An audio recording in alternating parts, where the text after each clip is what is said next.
Target killing से fight, आतंक का हो शूट एट साइट। गैर कश्मीरी बने निशाना, घाटी कब तक आतंकी ठिकाना।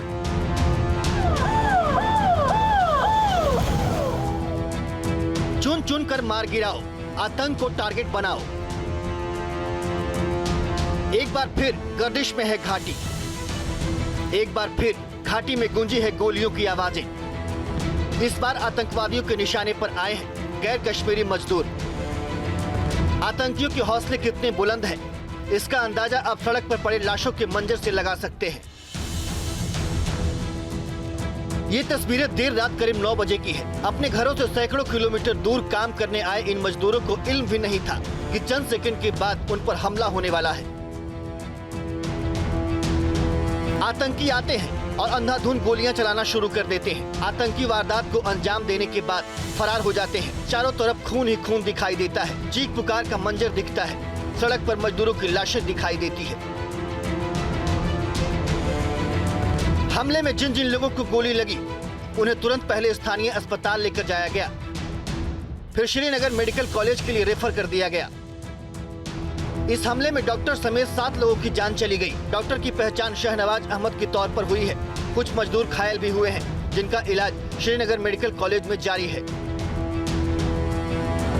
हमले के तुरंत बाद सुरक्षा बलों ने पूरे इलाके को घेर लिया है। सर्च ऑपरेशन चलाया जा रहा है ताकि हमलावरों को जल्द से जल्द पकड़ा जा सके। पुलिस और सेना के आला अधिकारी घटनास्थल पर पहुंच गए हैं। अजीब इत्तेफाक है, हाल ही में कश्मीर में नई सरकार का गठन हुआ है। उमर अब्दुल्ला कश्मीर के मुख्यमंत्री बने हैं और जहां हमला हुआ वो गगनगीर इलाका उमर अब्दुल्ला की विधानसभा सीट गांदरबल का हिस्सा है। घाटी में हाल ही में चुनाव हुए हैं। लोगों ने आतंकवादियों के संगीनों को छोड़कर लोकतंत्र पर भरोसा जताया है। आतंकी बौखलाए हुए हैं, टारगेट किलिंग कर शांति के माहौल में दहशत घोलना चाहते हैं।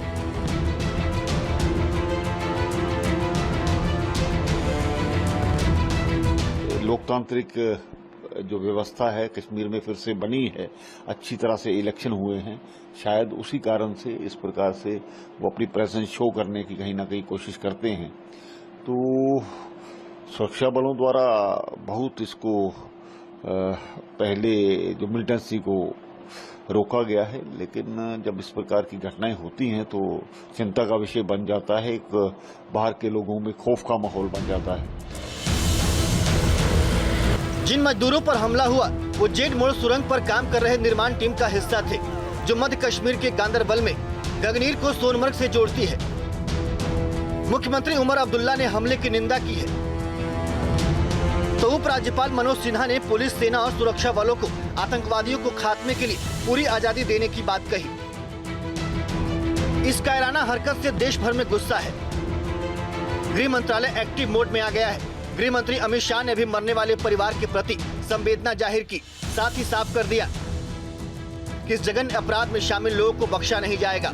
आतंकियों को हमारे सुरक्षा बलों की तरफ से कठोर जवाब का सामना करना पड़ेगा। सेना एक्शन में है, सुरक्षा बलों ने पूरे इलाके को घेर लिया है।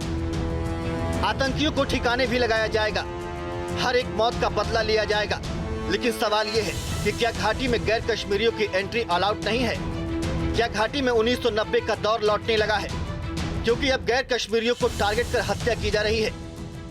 सवाल ये भी है कि गैर कश्मीरियों की टारगेट किलिंग आखिर कैसे रुकेगी? Team news nation. संवाददाता यूनुस इस वक्त हमारे साथ इस खबर पर ज्यादा जानकारी के लिए जुड़े हैं। यूनुस, अब तक क्या कुछ जानकारी सामने आ रही है? सर्च ऑपरेशन सेना का चल रहा है?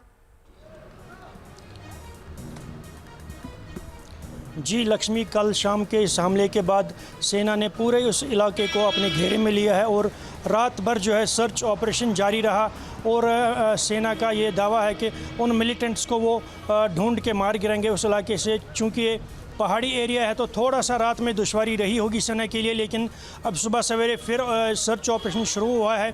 तो अब देखते हैं कि सेना जो है वो कितनी सफल हो जाती है इनको मिलिटेंट्स को इसमें मार गिराने के लिए। आपको ये बता दें कि इस हमले में अभी तक जो है 7 लोगों की जान गई है, जिनमें एक स्थानीय डॉक्टर हैं और बाहर के 6 लेबर्स हैं और 5 लोग जो हैं वो घायल हैं और वो श्रीनगर के सिकिम्स हॉस्पिटल में एडमिट हैं, उनको वहाँ पे इलाज किया जा रहा है। और ये भी बता दें आपको कि यहाँ के मुख्यमंत्री, गृह मंत्री, सब ने इस घटना की जो है वो निंदा की है और कहा है कि जो मिलिटेंट इस घिनौने काम में शामिल हैं उनको जो है छोड़ा नहीं जाएगा, उनको बख्शा नहीं जाएगा। न्यूज नेशन अब व्हाट्सएप पर खबरों के ताजा अपडेट के लिए न्यूज नेशन के इस QR कोड को स्कैन करें।